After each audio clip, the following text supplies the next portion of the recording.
শহীদ শরীফ ওসমান হাদিকে যারা শহীদ করছে এই বাংলার জমিনে আওয়ামী ফ্যাসিস্টরা থাকতে পারবে না কথা বলেন ঠিক কিনা? এই গড়ে গড়ে বাংলার গড়ে গড়ে জন্ম নিবে এক একটা ওসমান হাদি। তোমরা একজন ওসমান হাদিকে শহীদ করছো, কিন্তু এই বাংলার জমিনে হাজারো ওসমান হাদি জন্ম নিবে ইনশাআল্লাহ। এরে আমার শ্রীপুরের বাবারা যুবক বন্ধুগণ শুনো, তোমারে আমারে আল্লাহ তাআলা দুনিয়াতে পাঠাইছেন। আল্লাহ তাআলা কেন পাঠাইছেন? আল্লাহ বলেন, ওয়ামা খালাকাতুল জিন্না ওয়াল ইনসা ইল্লা লিয়াবুদুন। বান্দারা শোনো, তোমাদেরকে আমি আল্লাহ তাআলা জমিনে পাঠাইছি কেবলমাত্র শুধুমাত্র একজনের গোলামি করার জন্য। আমার বাবারা যুবক বন্ধুরা জুড়ে জুড়ে বলেন তিনি কে? আরো জুড়ে জুড়ে বলেন তিনি কে? আল্লাহ তাআলা আমারে আপনারে সুন্দর করে বানাইছেন, সেই সার্টিফিকেটটা আল্লাহ দিয়া দিলেন। সুতরাং আল্লাহ তাআলা আমার দিল দেখবেন, আল্লাহ তাআলা আমার কলব দেখবেন। চেহারা দেখা কিন্তু মানুষকে আল্লাহ তাআলা ভালোবাসেন না, আল্লাহ তাআলা মানুষকে ভালোবাসেন দিল দেখা। রাসূল আকরাম সাল্লাল্লাহু আলাইহি ওয়াসাল্লামের এক সাহাবী হযরত বেলাল রাদিয়াল্লাহু তাআলা আনহু, হযরত বেলাল রাদিয়াল্লাহু তাআলা আনহুর ইতিহাস কে না জানে? হযরত বেলাল রাদিয়াল্লাহু তাআলা আনহু এমন একজন সাহাবী ছিলেন, দেখতে খাটো আবার কালো, ঠিকমতো কথা বলতে পারতেন না। হযরত বেলাল রাদিয়াল্লাহু তাআলা আনহু একজন কালো মানুষ ছিলেন, কিন্তু হযরত বেলাল রাদিয়াল্লাহু তাআলা কালো হওয়ার পরে আল্লাহ তাআলার ভয়, আল্লাহ তাআলার ভালোবাসা হযরতের দিলের ভিতরে এতটা বেশি ছিল। হযরত বেলাল রাদিয়াল্লাহু তাআলা কে আল্লাহ তাআলা এতটা পরিমাণ ভালোবাসছিলেন। হযরত বেলাল রাদিয়াল্লাহু তাআলা যখন মদিনার মসজিদে যখন মুয়াজ্জিনি করতেন, হযরত বেলাল রাদিয়াল্লাহু তাআলার কণ্ঠটা এতটা ভালো ছিল না। হযরত বেলাল রাদিয়াল্লাহু তাআলা যখন আযান দিতেন, মসজিদের কমিটির মানুষগুলা হযরত বেলালের আযানটা পছন্দ হইতো না। যেরকম করে করে আমাদের সমাজে কিন্তু চলে, অনেক জায়গা দেখা যায় মুয়াজ্জিনের কণ্ঠ ভালো না, মুয়াজ্জিনকে পছন্দ করে না। মুয়াজ্জিনের কণ্ঠ যদি ভালো হয়, দেখতে সুন্দর না, মুয়াজ্জিন ভালো লাগে না। ইমাম সাহেবের কণ্ঠ ভালো না, ইমাম সাহেব ভালো লাগে না। ইমাম সাহেব দেখতে ভালো না, ইমাম সাহেব ভালো লাগে না। হযরত বেলাল রাদিয়াল্লাহু তাআলাকে তারা পছন্দ করে না। নবীর কাছে সব বলতেছে, নবীজি হযরত বেলাল যে আমরা মদিনার মসজিদে মুয়াজ্জিন রাখবো না, আমরা নতুন মুয়াজ্জিন নিয়োগ দিব। নতুন এমন একজন মুয়াজ্জিন আমরা নিয়োগ দিব, মুয়াজ্জিনের আযান বড় সুন্দর হবে, মুয়াজ্জিনকে দেখতে বড় ভালো লাগবে। রাসূল আকরাম সাল্লাল্লাহু আলাইহি ওয়াসাল্লামের মনটা কিন্তু বেজার হয়ে গেল, কিন্তু নবীজি কিছু বলতে পারেন না। তাদের কথায় মসজিদে নববীতে নতুন মুয়াজ্জিন যখন নিয়োগ দেওয়া হলো, নতুন মুয়াজ্জিন যখন নিয়োগ দেওয়া হলো, হযরত বেলালের যখন মসজিদ থেকে বিদায় দেওয়া হলো, নতুন মুয়াজ্জিন নিয়োগ দেওয়ার পরে নতুন মুয়াজ্জিন যখন মসজিদে নববীর মধ্যে আযান দিল, ফজরের আযান যখন দিল, এত সুন্দর আযান, এত সুন্দর আযান, দেখতেও বড় চমৎকার। নতুন মুয়াজ্জিন যখন আযান দিল, আযান দেওয়ার পরে আমার আপনার নবী বিশ্ব নবী মুহাম্মদ আরবি সাল্লাল্লাহু আলাইহি ওয়াসাল্লামের ইমামতিতে মসজিদে নববীর মধ্যে নামাজ আদায় হয়েছে, ফজরের নামাজ। ফজরের নামাজ যখন শেষ হয়ে গেল, ফজরের নামাজের পরে কিন্তু সকাল হয়ে যায়। ফজরের নামাজ যখন হয়ে গেল, আল্লাহ তাআলার পক্ষ থেকে হযরত জিবরাইল নবীর কাছে চলে আসলেন। হযরত জিবরাইল নবীর কাছে আসার পরে নবীর আয়েশা হযরত জিবরাইল বলতেছেন, নবী গো, আল্লাহ তাআলার পক্ষ থেকে সালাম, আপনারা কেন ফজরের আযান মসজিদ নববীতে দেন না?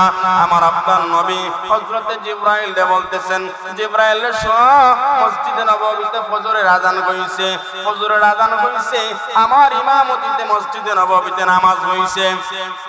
হযরত জিবরাইল আলাইহিস সালাতু ওয়াস সালাম নবীর ডাইকা বলতেছেন, নবী গো, মসজিদে নববীতে আযান হইছে, কিন্তু ওই আযানটা আল্লাহ তাআলার আরশের মধ্যে যায় নাই, যতক্ষণ পর্যন্ত না আপনার সাহাবী হযরত বেলাল রাদিয়াল্লাহু তাআলা মসজিদে নববীতে আযান না দিবে। নবী গো, আল্লাহ তাআলা জানায়া দিলেন, হযরত বেলাল যদি মসজিদে নববীর মধ্যে আযান না দেয়, আল্লাহ তাআলা কিয়ামত পর্যন্ত এই জমিনটারে রাত্রি রাখবেন, আল্লাহ তাআলা আর কোনোদিন আকাশের মধ্যে সূর্য উঠাবেন না। বুঝতে পারছেন?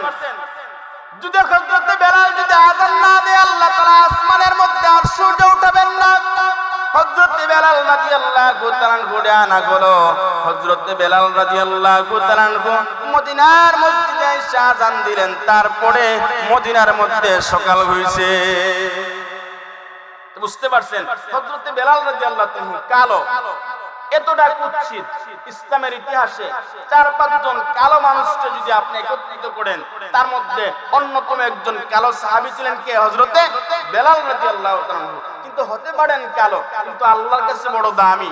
যেই বেলালের কারণে আল্লাহ তাআলা বলছেন, যদি বেলাল মসজিদে নববীতে আযান না দেয়, আমি আল্লাহ তাআলা সূর্যরে বন্ধ রাখবো, জমিনের কোনো মানুষকে আমি আল্লাহ আর কোনোদিন সূর্য দেখাবো না। রাসূল আকরাম সাল্লাল্লাহু আলাইহি ওয়াসাল্লাম হযরত বেলালকে আনলেন, আনার পরে আযান দিলেন, সকাল হইল। আল্লাহ তাআলা হযরত জিবরাইল দিয়া নবীকে বলতেছেন, নবী গো, আপনি দুনিয়ার মানুষের উপর একটা দয়া করছেন। দয়াটা কি? আপনি যদি আজকে হযরত বেলালকে যদি মদিনার মসজিদে আইনা যদি আযান না দেওয়াইতেন, আমি আল্লাহ সূর্যের একেবারে বন্ধ করে দিতাম। হযরত বেলাল কালো হইতে পারে, কিন্তু আল্লাহর কাছে বড় দামি। কিন্তু আমাদের সমাজে অনেক মানুষ কিন্তু অহংকার করে আছে না, অনেকে অহংকার করে। রাসূল আকরাম সাল্লাল্লাহু আলাইহি ওয়াসাল্লাম বলেন, লা ইয়াদখুলুল জান্নাতা মান কানা ফি কলবিহি মিসকালান যাররাতিন মিন কিবরিন। যে সরিষার দানা পরিমাণ অহংকার যদি কারো ভিতরে থাকে, লা ইয়াদখুলুল জান্নাতা, ওই মানুষটা কখনো আল্লাহর জান্নাতে প্রবেশ করবে না। অহংকার করা যাবে? আওয়াজ করে বলেন না, আপনারা কি সজাগ? অহংকার করা যাবে? কখনো অহংকার করা যাবে না। অহংকার বুঝতে পারছেন তো? অহংকার করা যাবে না। কেউ ধনী অহংকার করে, আরেকজন গরিব দেখলে মানে তার কেমন কেমন লাগে। আবার জমিনে এমনও যুবক আছে বা এমনও মানুষ আছে যারা চেহারার দিক দিয়ে বড় সুন্দর, দেখতে শুনতে ভালো লাগে, কিন্তু আরেকজন রাখালের ছেলে চেহারা এতটা ভালো না, ড্রাইভারের ছেলে চেহারা এতটা ভালো না, দেখবেন তার পাশ দিয়ে গেলে তার চেহারাটা কেমন বানায়, তারে মানুষই মনে করে না। বন্ধু, তুমি যে রবের সৃষ্টি, সেও তো ওই রবেরই সৃষ্টি। তোমারে আল্লাহ তাআলা দনির দুলাল বানায়া পাঠাইছে, তারে আল্লাহ তাআলা ড্রাইভারের গোড়া জন্ম দিছে, তারে আল্লাহ তাআলা কৃষকের গোড়া জন্ম দিছে। কিন্তু মৃত্যুর পরে তার যে জায়গা, তোমারও তো একই জায়গা, তারে যেটা কাপন দিবে, তোমারও তো এতটা কাপনই দিবে। তোমারে তো মরার পরে কবরে বিলাসভাবে বিলাসিতা জীবন তোমারে দেওয়া হইব না, এমন না তোমার বাবার সম্পত্তি তোমার কবরে দিব আর কবরে বসে বসে গিয়ে এই টাকা দিয়ে তুমি খাইবা, নাই। সুতরাং দেখেন, আজকের এই মাহফিলটা তখনই সার্থক। আপনারা তো বয়ান শুনেন, ম্যাক্সিমাম মানুষ ওয়াজের ময়দানে আসে সুরের ক্ষুধা মিটাইবার লাগে। এটা একেবারে সত্য একটা কথা। মানুষের খাবারের যেমন একটা ক্ষুধা আছে, সুরের কিন্তু একটা ক্ষুধা আছে। এই সুরের ক্ষুধা মিটাইবার লাগে ওয়াজে আয়। সুর যদি ভালো হয় বয়ান শুনবে, আর যদি সুর ভালো না হয় দেখবেন আস্তে আস্তে আস্তে সে বয়ানে বাড়িয়ে যাবে। কিন্তু বাবা শোনো, তুমি যে এমন চলতেছো, তুমি বুঝো, বুঝতেছো তুমি পৃথিবীর প্রতিটা মানুষের কাছে আজরাইল আলাইহিস সালাতু ওয়াস সালাম সবচেয়ে পাশে, এতটা পরিমাণ পাশে আজরাইল আলাইহিস সালাতু ওয়াস সালাম। তুমি গাড়টা পিছনে নিলা, এই গাড়টা সামনে আনার সুযোগ তোমার নাই। পয়গম্বর সুলাইমান আলাইহিস সালাতু ওয়াস সালামের পিতা পয়গম্বর দাউদ আলাইহিস সালাতু ওয়াস সালাম একবার সন্তানদেরকে ডাইকা বলতেছেন, আরে আমার প্রাণের সন্তানেরা, তোমাদের কাছে আমার 3টা প্রশ্ন, আমার সন্তানেরা 3টা প্রশ্নের জবাব তোমরা দিবা। পয়গম্বর দাউদ আলাইহিস সালাতু ওয়াস সালাম সন্তানদেরকে ডাইকা বলতেছেন, আরে আমার প্রাণের সন্তানেরা, তোমাদের কাছে আমার 3টা প্রশ্নের প্রথম নাম্বার প্রশ্ন হলো, আরে আমার সন্তানেরা, তোমরা বলো দেখি দুনিয়াতে সবচেয়ে দূরের জায়গা কোনটা? পয়গম্বর দাউদ আলাইহিস সালাতু ওয়াস সালামের সন্তানেরা বাবাকে ডাইকা বলতেছে, আব্বা গো, দুনিয়াতে ওই জায়গাটা সবচেয়ে দূরে, ওই জায়গাটা সবচেয়ে দূরে। এরকম করে করে করে করে সন্তানরা বাবাকে বলতেছে, বাবা গো, ওই জায়গাটা সবচেয়ে দূরে, ওই জায়গাটা সবচেয়ে দূরে। পয়গম্বর দাউদ আলাইহিস সালাতু ওয়াস সালামের একজন সন্তান ছিল, যে সন্তানের নাম ছিল পয়গম্বর সুলাইমান আলাইহিস সালাতু ওয়াস সালাম। পয়গম্বর সুলাইমান আলাইহিস সালাতু ওয়াস সালাম বাবার এই প্রশ্নটা শুনে জমিনের মধ্যে কান্না করতেছেন গোড়াগড়ি করে। পয়গম্বর দাউদ আলাইহিস সালাতু ওয়াস সালাম সন্তানকে ডাক দিয়া বলতেছেন, রে আমার প্রাণের সন্তান, তোমার আরেক ভাই জবাব দিছে, আরেক ভাই জবাব দিছে, তুমি জবাব না দিয়া কেন কান্না করো? পয়গম্বর সুলাইমান আলাইহিস সালাতু ওয়াস সালাম আব্বারে ডাক দিয়া বলে, ওগো আব্বা, আমার ভাই বলছে ওই জায়গাটা সবচেয়ে দূরে, ওই জায়গাটা সবচেয়ে দূরে। ওগো আব্বা শুনেন, আমার কাছে মনে হয় আমার ভাইদের জবাবটা সঠিক হয় নাই। পয়গম্বর সুলাইমান আলাইহিস সালাতু ওয়াস সালাম বাবাকে ডাক দিয়া বলতেছে, গো আমার দুই ভাইগুলা জবাব দিছে, তাদের জবাব মনে হয় সঠিক হয় নাই। ওগো আব্বা, আমার কাছে কেমন জানি মনে হয় দুনিয়ার জমিনে সবথেকে দূরে কোন জায়গা থাকে, যদি ওই জায়গাটা হলো আমাদের বাড়ির পাশে কবর। আওয়াজ করে জুড়ে জুড়ে বলেন ঠিক কিনা? যাদের ভাই বিদেশে আছে অথবা বাবা বিদেশে আছে অথবা সন্তান যাদের বিদেশে আছে, দেখেন তো হাজার হাজার মাইল দূরে অবস্থান করতেছে আপনার বাবা, হাজার হাজার মাইল দূরে অবস্থান করতেছে আপনার ভাই। এখান থেকে যদি আপনি নিয়ত করেন আজকের এই মাহফিলের দৃশ্যটা আপনার বাবারে আপনি দেখাবেন, এই দৃশ্যটা দেখাইতে কিন্তু আপনার 1 মিনিট সময়ও লাগবে না। কথা বলেন ঠিক কিনা? আপনার ভাইকে আপনি দেখাবেন, ভাইকে এই দৃশ্যটা দেখাইতে আপনার 1 মিনিট সময় লাগে না। বাড়িতে মানুষ মারা যায়, বাবা বাড়িতে মারা যায়, সন্তান বিদেশের মাটিতে, ওই বিদেশের মাটিতে থাকার পরেও কিন্তু সন্তান বাবার লাশটা দেখতে পারে। কিন্তু মুসলমান যুবক বন্ধুগণ শুনেন, এত দূরের রাস্তা, হাজার হাজার মাইল দূরে অবস্থান করতেছে আপনার বাবা, চাচা, দাদা, কিন্তু দেখেন না বাড়ির পাশে কবর। আপনার বাবারে কবরে শোয়াইছেন, আপনার মারে কবরে শোয়াইছেন, আজ পর্যন্ত কোনো মানুষ কিন্তু বাবার কবরের দৃশ্য, মায়ের কবরের দৃশ্য দেখতে পারে নাই। তাহলে দুনিয়ার জমিনে সবচেয়ে দূরের কোন জায়গা যদি থাকে, সেই দূরের জায়গা কোনটা বলেন? কবরস্থান। দূরের জায়গা কোনটা বলেন? কবরস্থান। যুবকরা বিশ্বাস করেন? আপনাদের কি শীত লাগছে নাকি? বিপ্লব মানে জীবন দেয়া বসে থাকা নয়, সে কোনদিন আসবে না রে করো যদি ভয়। বিপ্লব মানে জীবন দেয়া বসে থাকা নয়, সে কোনদিন আসবে না রে করো যদি ভয়। শরীরের মধ্যে বিপ্লব গোঠান, এইরকম শীতের মধ্যে গুঞ্জা মারে বুঝে লাভ আছে? একটু সেতানের শরীরে ও মোবাইল দিবানো তো। প্রথম নাম্বার প্রশ্ন, দুনিয়ার জমিনে সবচেয়ে দূরের জায়গা কোনটা? তাইলে দুনিয়ার জমিনে সবচেয়ে দূরের জায়গা কবর। সজাগ থাকেন, দূরের জায়গা কোনটা? কবর। এবার পয়গম্বর দাউদ আলাইহিস সালাতু ওয়াস সালাম সন্তানদেরকে 2 নাম্বার প্রশ্ন করতেছেন, আরে আমার সন্তানেরা শোনো, তোমরা, তোমাদের কাছে আমি বাবার 2 নাম্বার প্রশ্ন হলো, তোমরা বলো দেখি দুনিয়ার জমিনে সবচেয়ে সস্তা কোন জিনিসটা? পয়গম্বর সুলাইমান আলাইহিস সালাতু ওয়াস সালামের অন্যান্য ভাইরা, তার মানে হযরত দাউদ আলাইহিস সালাতু ওয়াস সালামের সন্তানরা বাবার ডাইকা বলতেছে, ওগো আব্বা, দুনিয়ার জমিনে ওই জিনিসটা সবচেয়ে সস্তা, ওই জিনিসটা সস্তা। এরকম করে করে পয়গম্বর দাউদ আলাইহিস সালাতু ওয়াস সালামের সন্তানরা বাবাকে বলতেছে, আব্বা গো, এই জিনিসটা সস্তা, ওই জিনিসটা সস্তা। পয়গম্বর দাউদ আলাইহিস সালাতু ওয়াস সালামের সন্তান পয়গম্বর সুলাইমান আলাইহিস সালাতু ওয়াস সালাম আবার কান্না করা শুরু করে দিলেন। বাবা পয়গম্বর দাউদ আলাইহিস সালাতু ওয়াস সালাম বলতেছেন, আরে আমার প্রাণের সন্তান, তুমি কেন কান্না করো?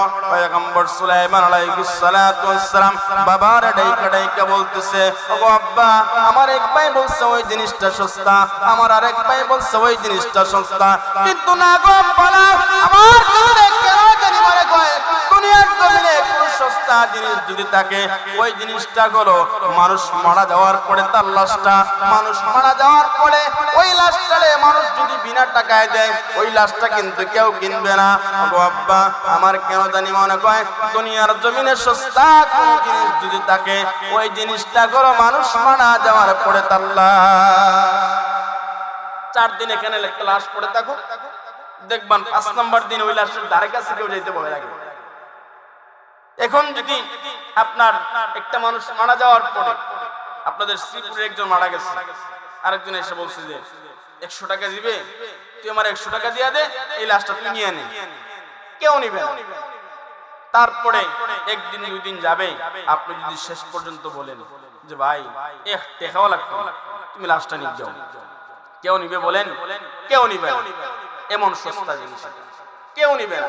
তো আপনার বডি নিয়ে যে আপনি বাহাদুরি করতেছেন, রব তো বলতেছেন আল্লাহ তোমার সুন্দর করে বানাইছেন, কিন্তু সুন্দর করে যে আল্লাহ বানাইছেন, এই সুন্দর করে বানানোর পরেও অনেক যুবক দেখেন ফেয়ার এন্ড লাভলি ব্যবহার করে, আছে না, ঐতব্য ক্রিম ব্যবহার করে চেহারা সুন্দর বানাই আল্লাহ। তো চেহারা সুন্দর বানানোর পরে ওই চেহারার মধ্যে মানুষের দৃষ্টি পড়বে, ওই চেহারার মধ্যে মানুষের দৃষ্টি পড়বে, যার জন্য যুবক তুমি চেহারারে সুন্দর করতেছো।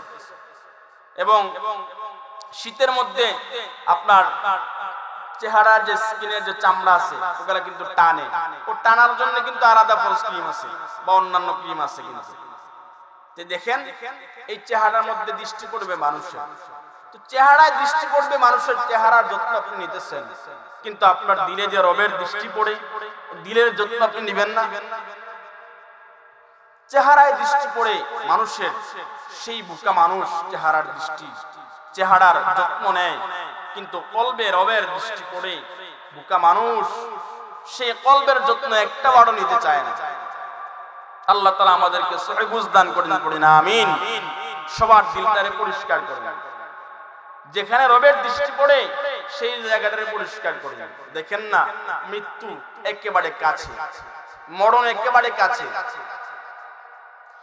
এবার পয়গম্বর দাউদ আলাইহিস সালাতু ওয়াস সালাম সন্তানদেরকে 3 নাম্বার প্রশ্ন করতেছেন, প্রাণের সন্তানেরা তোমাদের কাছে আমার 3 নাম্বার প্রশ্ন হলো, সেই প্রশ্নের জবাব তোমরা দিবা। পয়গম্বর দাউদ আলাইহিস সালাতু ওয়াস সালাম সন্তানদেরকে এবার ডাইকা বলতেছেন, আরে আমার প্রাণের সন্তানেরা বলো দেখি দুনিয়ার জমিনে সবচেয়ে কাছে কোন জিনিসটা? পয়গম্বর দাউদ আলাইহিস সালাতু ওয়াস সালামের সন্তানেরা আব্বারে ডাকিয়া বলতেছে, আব্বা গো দুনিয়ার জমিনে সবচেয়ে কাছে, মনে করেন কথার কথা, আপনার শরীরের আপনার পোশাকটাই কিন্তু আপনার কাছে, আপনার মাথার টুপিটা কিন্তু আপনার কাছে, আবার মুখের কাছে যদি আপনি দেখেন আপনার পাগড়ি দিয়ে আপনি মুখটাকে পেঁচাইছেন, পাগড়িটাই কিন্তু আপনার পাশে। তো পয়গম্বর দাউদ আলাইহিস সালাতু ওয়াস সালামের সন্তানেরা বাবারে ডাইকা বলতেছে, আব্বা গো এই জিনিসগুলো আমাদের পাশে, এই জিনিসগুলো আমাদের কাছে। পয়গম্বর দাউদ নবীর সন্তান পয়গম্বর সুলাইমান আলাইহিস সালাতু ওয়াস সালাম কান্না করা শুরু করে দিলেন। আবার বাবারে ডাইকা বলতেছেন, বাবারে বলতেছেন, আব্বা গো আমার অমুক ভাই বলছে ওই জিনিসটা কাছে, আমার অমুক ভাই বলছে ওই জিনিসটা কাছে। পয়গম্বর দাউদ আলাইহিস সালাতু ওয়াস সালামের সন্তান পয়গম্বর সুলাইমান আলাইহিস সালাতু ওয়াস সালাম বলতেছেন, আব্বা গো দুনিয়ার জমিনে সবচেয়ে কাছে কোন জিনিস যদি থাকে ওই জিনিসটা হলো মালাকুল মউত হযরত আজরাইল আলাইহিস সালাতু ওয়াস সালাম। পয়গম্বর সুলাইমান বলে, আব্বা গো আজরাইল আলাইহিস সালাতু ওয়াস সালাম এতটা কাছে, একটা শ্বাস বাহিরে নিলে আরেকটা শ্বাস ভিতরে নেওয়ার ক্ষমতা কারো নাই। হযরত আজরাইল আলাইহিস সালাতু ওয়াস সালাম যখন প্রতিটা মানুষের সঙ্গে দেখা করবেন, হযরত আজরাইল আলাইহিস সালাতু ওয়াস সালাম কোন মানুষে একটা সেকেন্ড সময়ও দিবেন না। দুনিয়ার প্রতিটা মানুষের সাথে আজরাইল কয়বার দেখা করবে বলেন? একবার দেখা করবে। কয়বার? একবার দেখা করবেন। দুনিয়ার প্রতিটা মানুষের সাথে হযরত আজরাইল একবার দেখা করবে, এবং হযরত আজরাইল আমার আপনার সঙ্গে যখন দেখা করবেন আমার আপনারা কিন্তু রাখা যাবেন না। ইদা জা আজালুকুম লা ইস্তাখিরুনা সাআতান ওয়া লা ইস্তাকদিমুন। হযরত আজরাইল আলাইহিস সালাতু ওয়াস সালাম নির্দিষ্ট সময় যখন আসবে তখনই কিন্তু আমার আপনার সঙ্গে সাক্ষাৎ করবেন।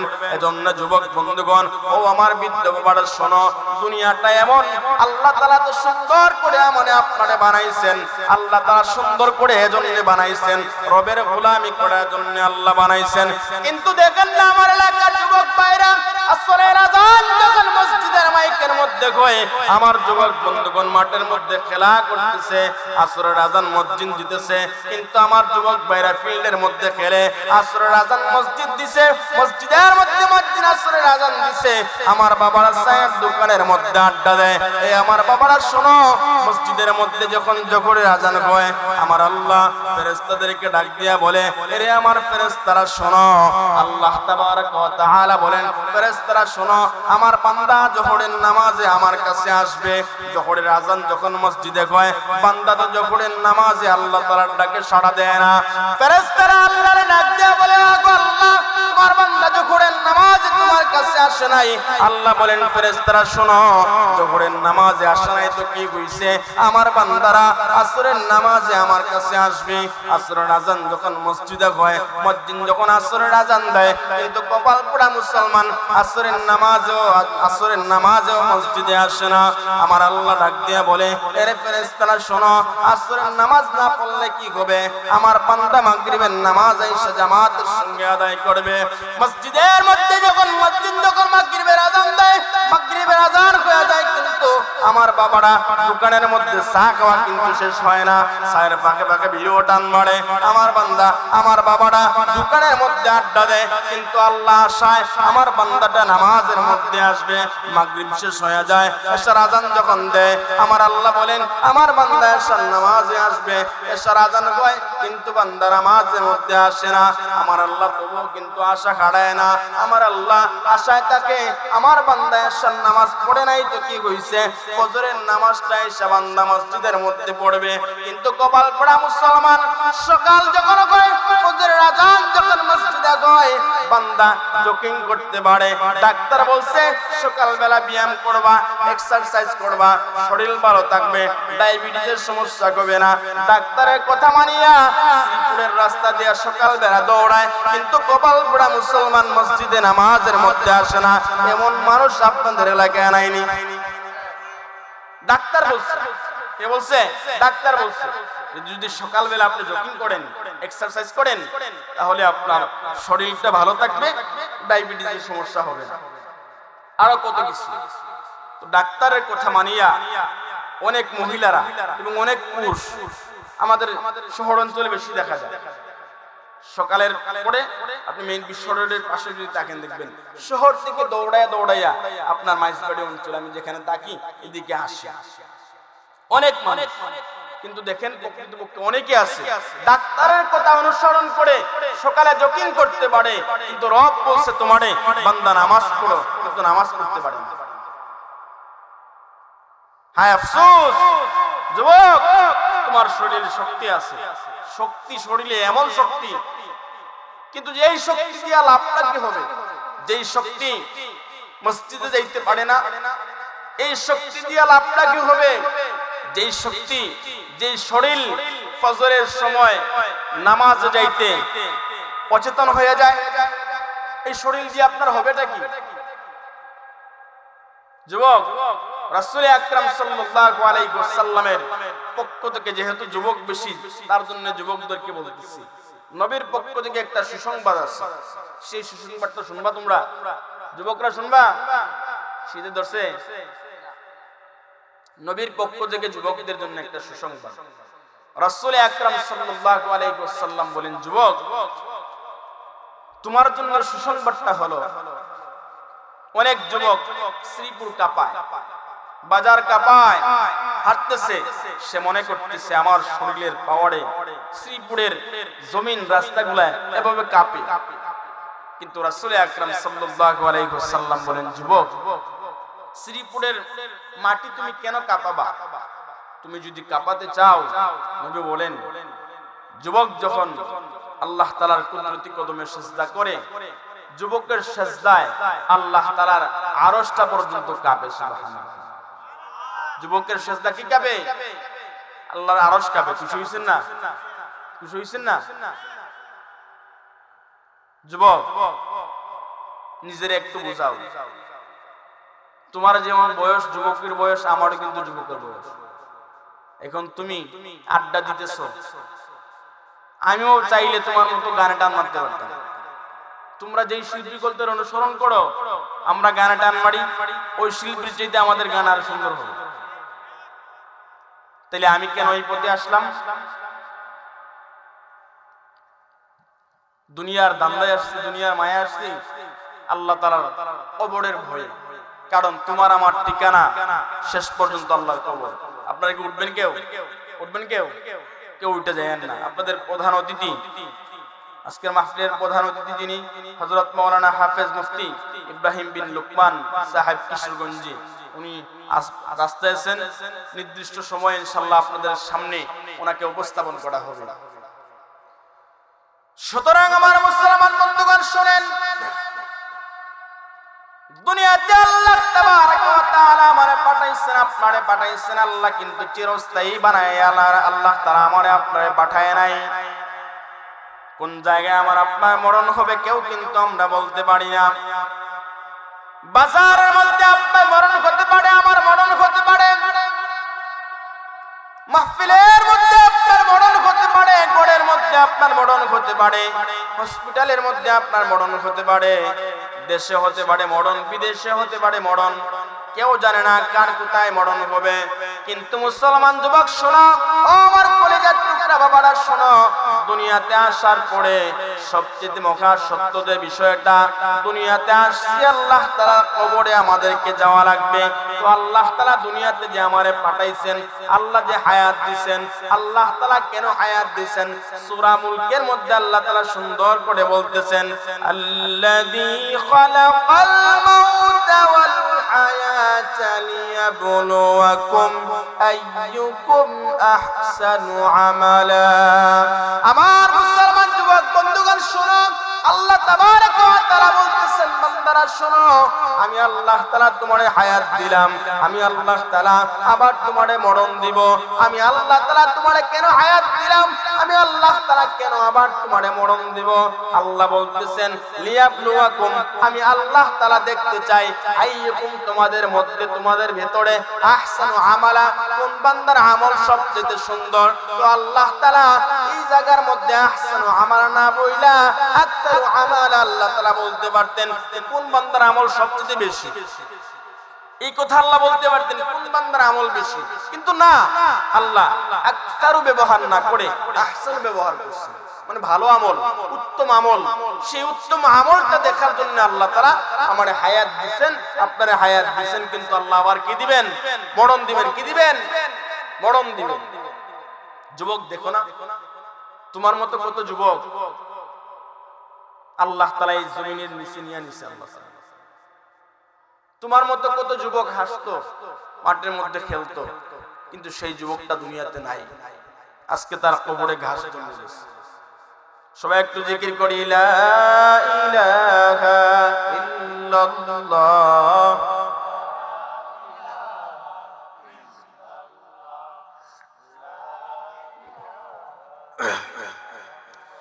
জুড়ে লা ইলাহা ইল্লাল্লাহ, লা ইলাহা। আমার মরণ আসিবে কখন কেউ তো জানে না। পারেন সবাই আমার সঙ্গে সঙ্গে পড়েন তো জুড়ে জুড়ে। আমার মরণ আসিবে কখন কেউ তো জানে না, আমি মরে গেলে আমায় তোমরা ভুইলা যাইও না, আমি মরে গেলে আমায় তোমরা ভুইলা যাইও না। আমার মরণ জুড়ে, আমার মরণ আসিবে কখন, আমি মরে গেলে আমায় তোমরা ভুইলা যাইও না, আমি চলে গেলে আমায় তোমরা ভুইলা যাইও না। আমার মরণ আসিবে কখন, আমার মরণ আসিবে কখন। এই দুনিয়া চিরজীবন থাকার জায়গা না, অন্ধকার কবর যে আমার আসল ঠিকানা। এই দুনিয়া চিরজীবন থাকার জায়গা না, অন্ধকার কবর যে আমার আসল ঠিকানা, সবাই রেখে আমায় চলে যাবে, সঙ্গে যাবে না। সবাই রেখে আমায় চলে যাবে, সঙ্গে যাবে না। আমার মরণ, আমার মরণ আসিবে কখন কেউ তো জানে না। আমি মরে গেলে আমায় তোমরা ভুইলা যাও না। জুড়ে আমি মরে গেলে, আমার মরণ আসিবে কখন কেউ তো জানে না। আমার মরণ আসিবে কখন কেউ তো জানে না। কবর মাঝে মা বাবাকে দেখা যাবে না, দেখবো যারে তিনি হলেন সোনার মদিনা। কবর মাঝে মা বাবাকে দেখা যাবে না, দেখবো যারে তিনি আছেন সোনার মদিনা। সেদিন নবী বিনে আর তো কেহ আপন হবে না। সেদিন নবী বিনে না। আমার মরণ আসিবে কখন কেউ তো জানে না।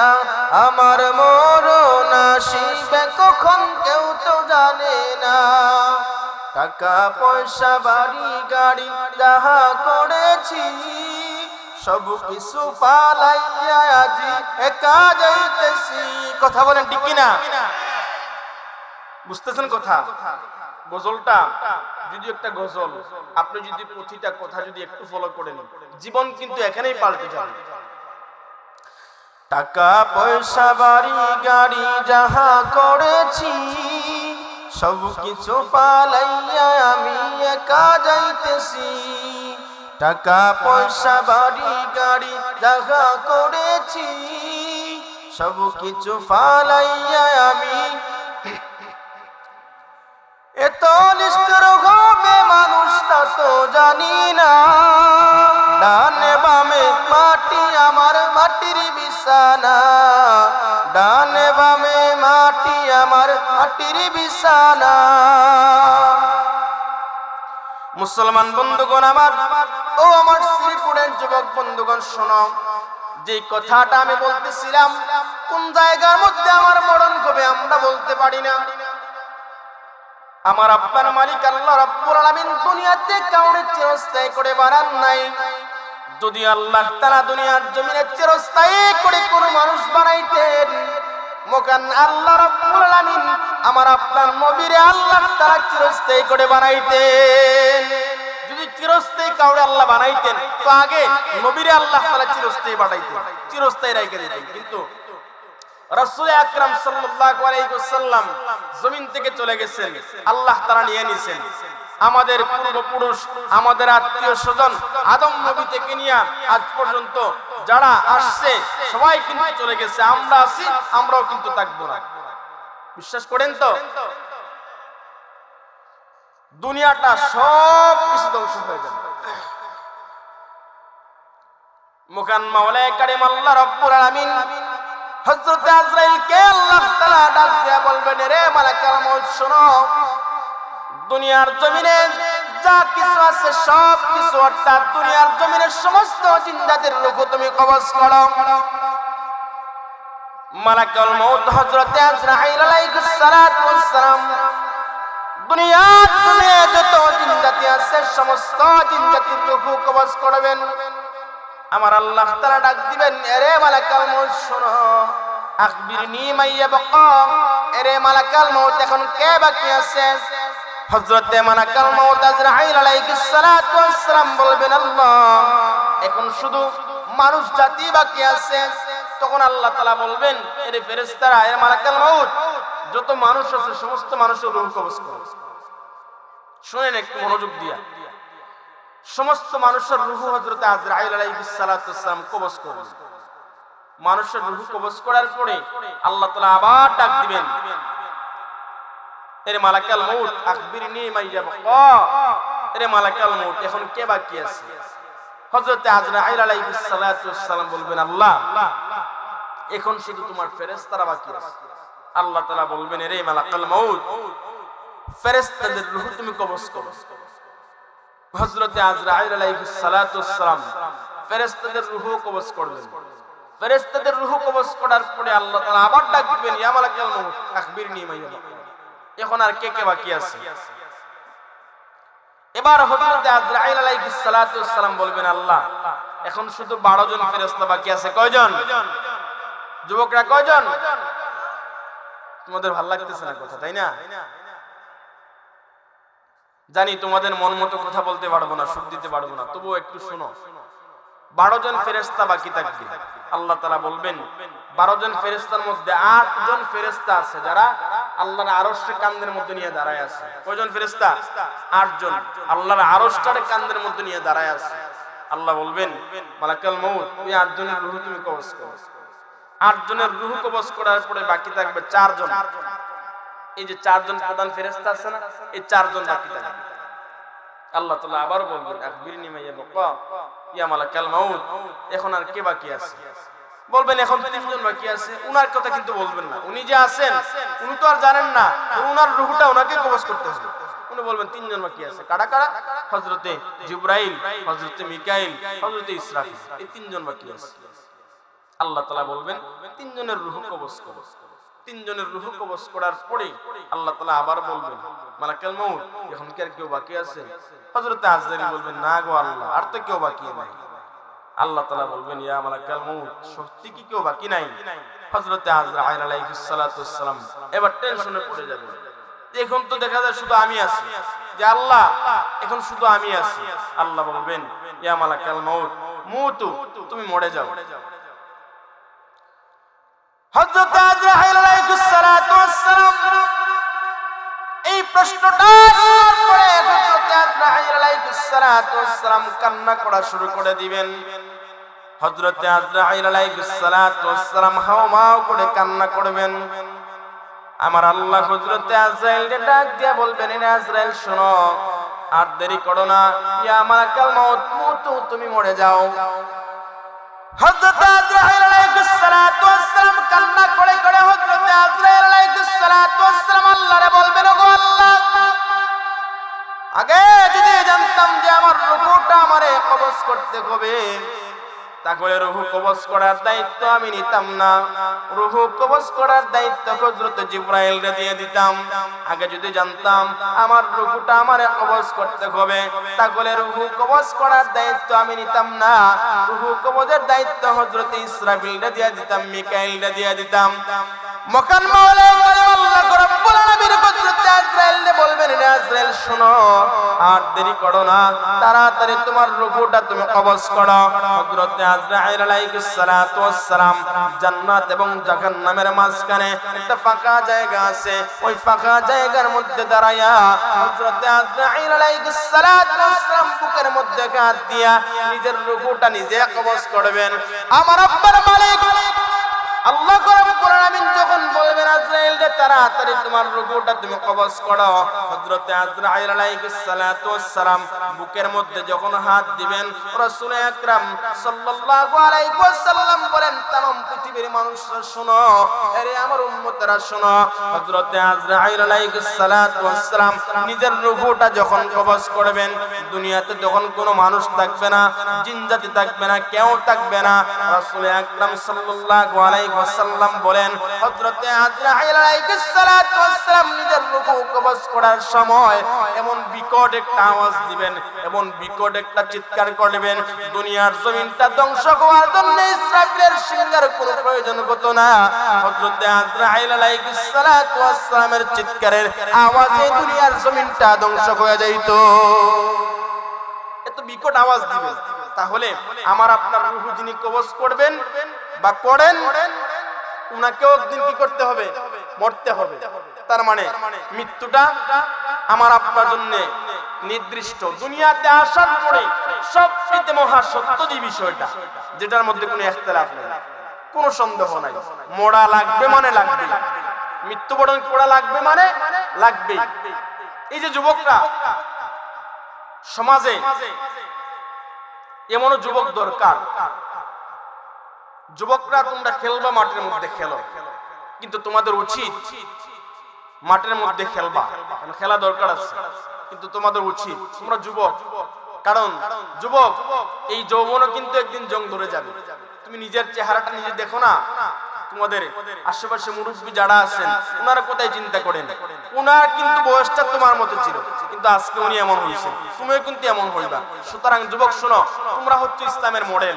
একটা এলাকারে শ্রীপুর রে তোমরাই পারো ইসলামী একটা সমাজ গড়তে। এই শ্রীপুর রে তোমরা এমন ভাবে গড়বা, সমাজের প্রতিটি ভালো কাজে তোমরা আগায়া থাকবা।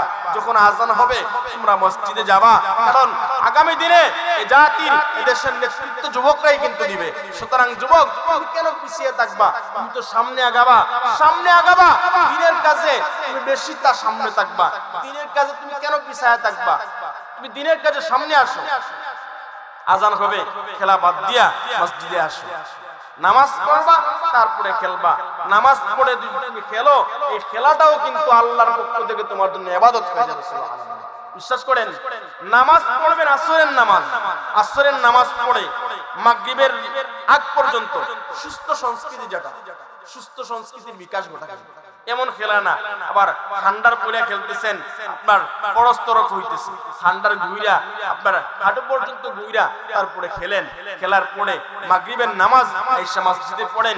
নবীজির হাদিসও কিন্তু এটা, আসরের নামাজ অর্থাৎ জোহরের নামাজ কেউ মসজিদে পড়লো, আসরের নামাজ এসে মসজিদে পড়লো, এই ফাঁকা সময়টুকু বান্দার জন্য আল্লাহ তাআলা যা কিছু করছে, খারাপ কাজ না ভালো কাজ করছে, আল্লাহ তাআলা এইগুলো বান্দার আমলনামা সব দিয়ে দেন। সুবহানাল্লাহ।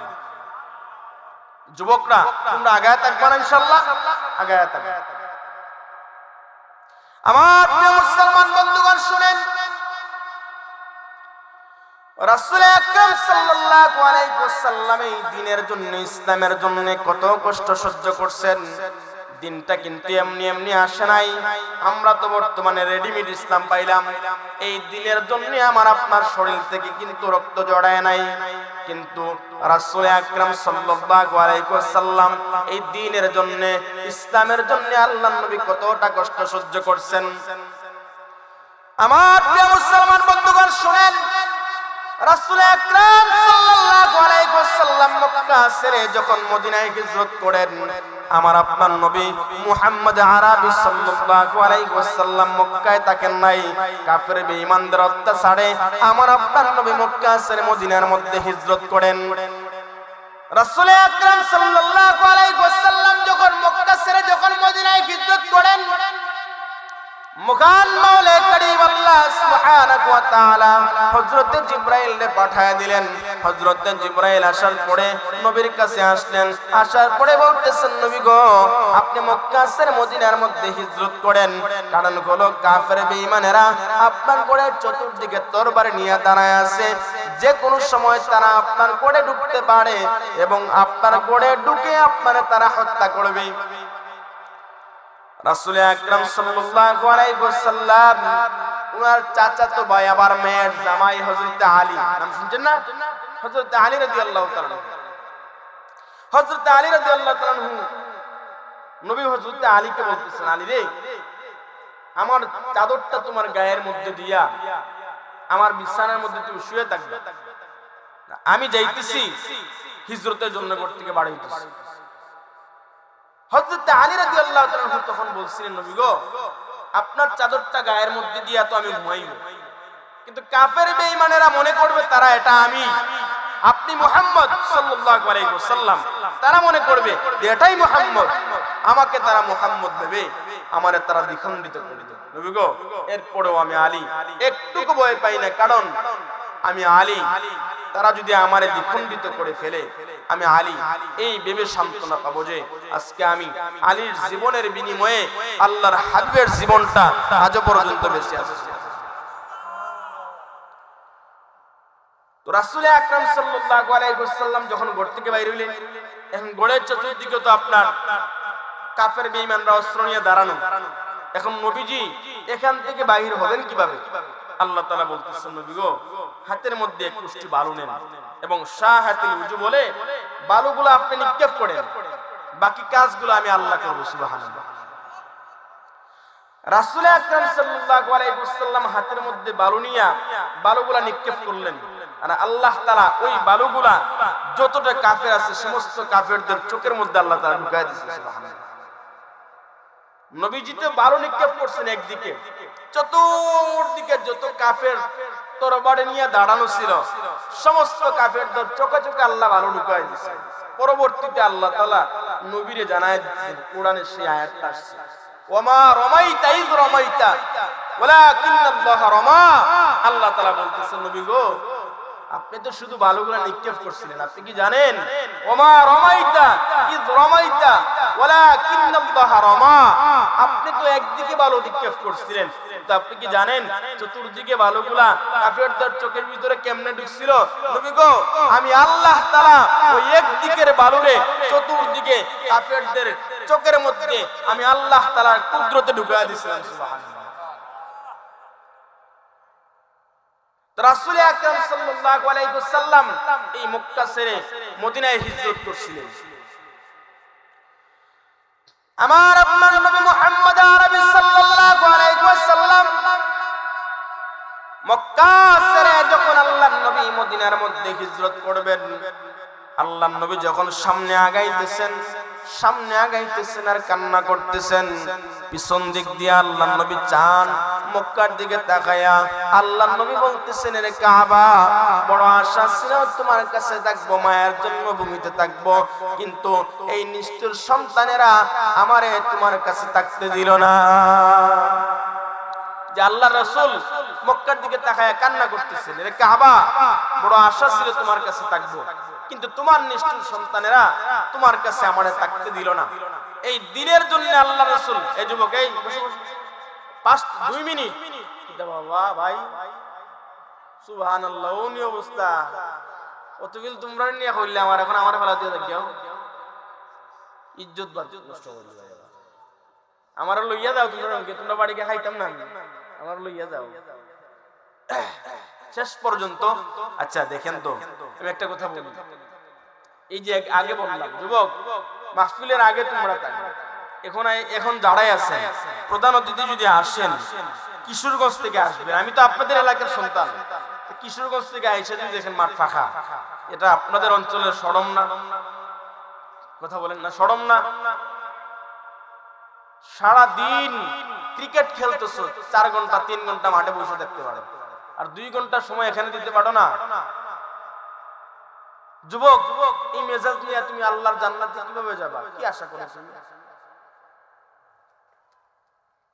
প্রধান অতিথি আসবেন, একটু ধৈর্য ধরে ওনাকে একটু সময় দেন, কারণ সবাই যদি চলে যান উনি কিন্তু কষ্ট পাবেন। এখন যারা যারা থাকবেন তারা সামনে আসেন, আর যারা যারা থাকবেন না তারা যেমন আছে এমন থাকবেন। দেখি কারা কারা থাকবেন। সিন্নি আসেনি তো আমি যে সিন্নি তাহলে আমি যুবক সামনে আস, সামনে আস। আরে আমি দোয়া করবো যারা বিয়া হইছে না, যারা বউ নাই তার লাগে দোয়া করবো, কারণ এই শীতে বউ সারা ঘুমানে যে কি কষ্ট যারা বিয়া করছে না তারাই বুঝে। তো সামনে আসো, তোমাদের জন্য দোয়া করবো, আসো তাড়াতাড়ি সামনে আসো, আল্লাহ তাআলার কাছে সত্যি দোয়া করবো, আসো তাড়াতাড়ি সামনে আসো, বিয়া দরকার আছে। আমি আমার 2 ভাইরে বড় রেখে বিয়া করছি, আমার 2 ভাই বড় ছিল, বড় 2টা রেখে বিয়া করছি, আমার বিয়ে দরকার আছে। কারণ দেখো না আমি কেন এই কথাগুলো আমি একবারে পাবলিকলি এজন্য বলতেছি, ম্যাক্সিমাম যুবকের গুনার জন্য দায়ী কিন্তু বাপ মা। বিশ্বাস করেন, ম্যাক্সিমাম যুবকের গুনাহের জন্য দায়ী কিন্তু বাপ মা, কারণ বাপ দেখতেছে না তার সন্তান যে বিবাহের উপযুক্ত হয়েছে। এই দোয়া তো করলাম বা আইবেন নি আইন নি আস্তে আস্তে আইতেছে কালেকশন। আচ্ছা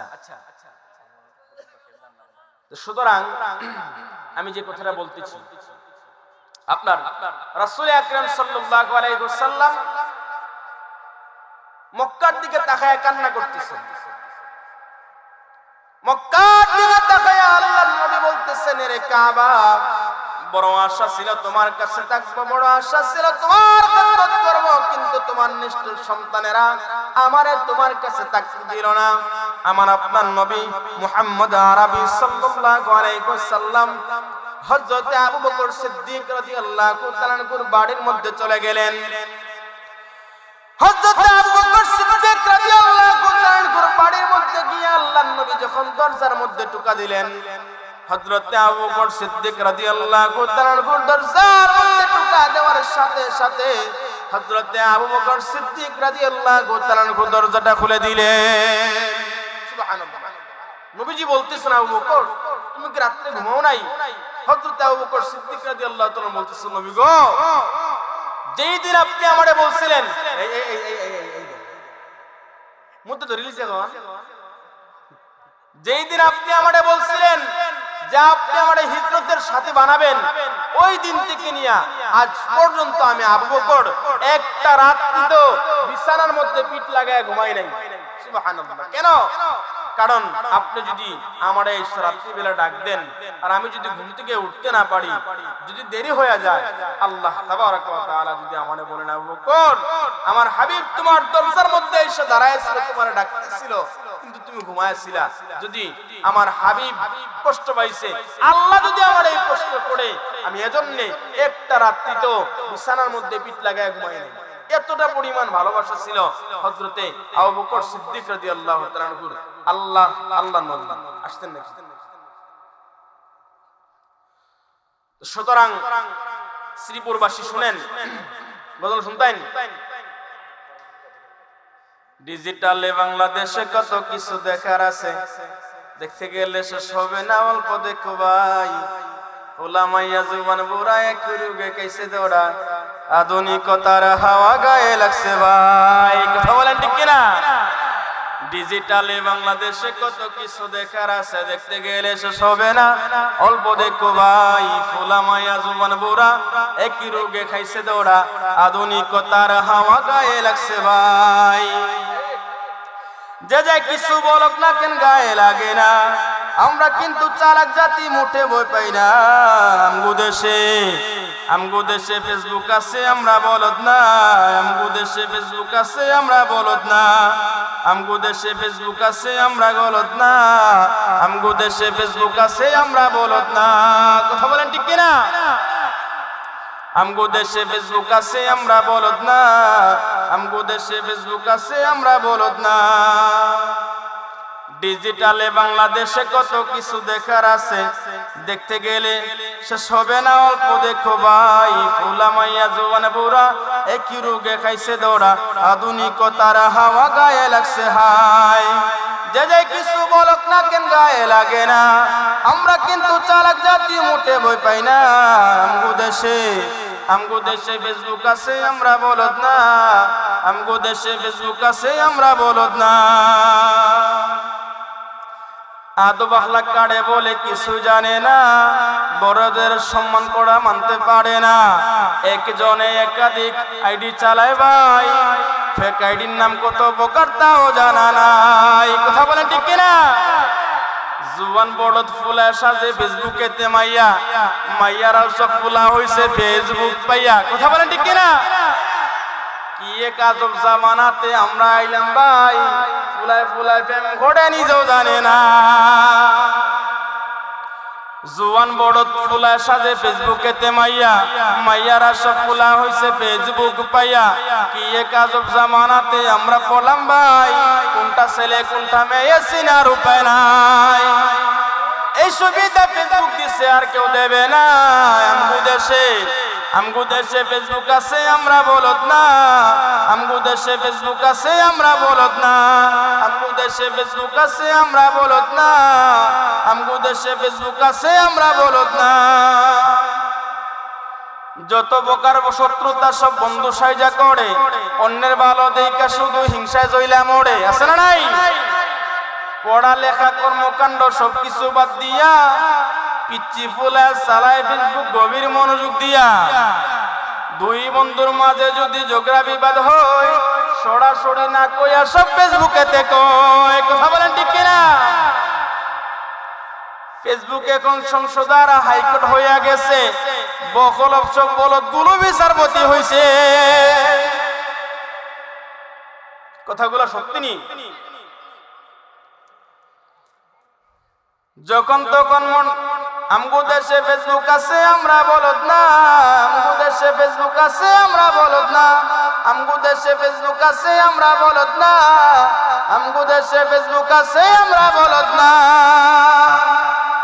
যা কিছু বললাম ভুল ভ্রান্তি আল্লাহ তাআলা মাফ করুক। আমার প্রিয় যুবকদেরকে আল্লাহ তাআলা দ্বীনের জন্য কবুল করেন, পড়ে না আমিন। আমি আরেকটা কথা বলি, সেই কথাটা বলে শেষ করতেছি। প্রতিটা মাহফিলে আমি বলি, আমার যুবক ভাইদের জন্য আমি প্রতিটা মাহফিলে যে কোনো এক ফাঁকে এই কথাটা বলতে চাই। কেন বলি? কারণ এখনকার অনেক যুবক আছে বাবার পরিচয় দিতে লজ্জা করে, আসেনি এমন যুবক?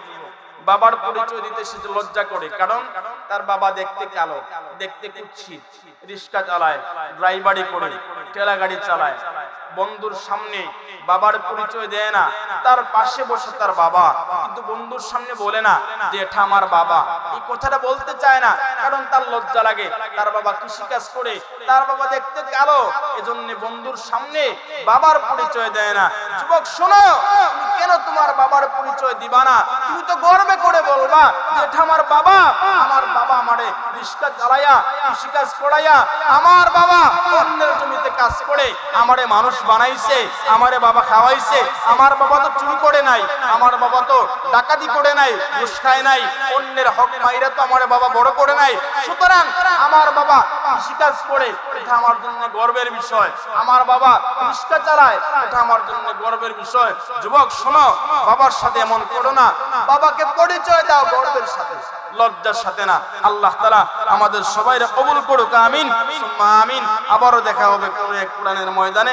যুবকরা ভালো থাকো, সুস্থ থাকো। আসসালামু আলাইকুম ওয়া রাহমাতুল্লাহি ওয়া বারাকাতুহু।